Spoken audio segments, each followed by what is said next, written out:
লগতে এখনি ফুলাম গামোচা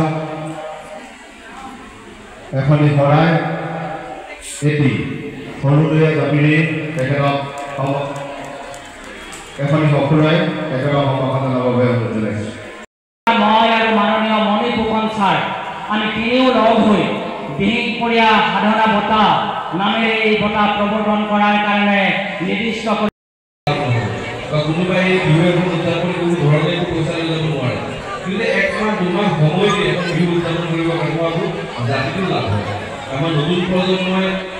আমাৰ কালচাৰ আমাৰ সংস্কৃতিৰ প্ৰতি যি ভাৱ বা যি ধৰণৰ দৃষ্টিভংগী থাকিব লাগে সেই দৃষ্টিভংগীবিলাক এই ধৰণৰ মঞ্চৰ যোগেদিও এটা পাৰ্ট হয় বা মানুহে গম পাব পাৰে। গতিকে নৱপ্ৰজন্মৰ উদ্যোক্তা সমিতি যদি মই মুখ্য উপদেষ্টা এইবোৰ যি কাৰ্যকাল 5 বছৰীয়া কাৰ্যকাল চাগে এই মঞ্চত মোৰ এই কাৰ্যকালৰ বিধান হিচাপে চাগে শেষ, কাৰণ অহা যি বিহু বহাগ বিহু আহিব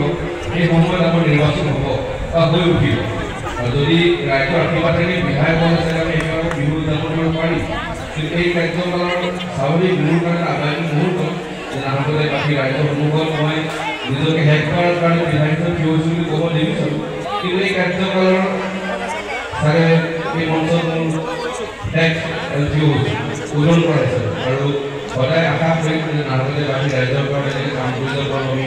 নতুন মঞ্চই হওক নতুন গ্ৰাউণ্ডেই হওক নতুন স্কুলেই হওক কিমান নাহৰকটীয়া বাকীলৈ কাম কৰিব পাৰোঁ, সদায় সেইটো ইচ্ছা আছে আৰু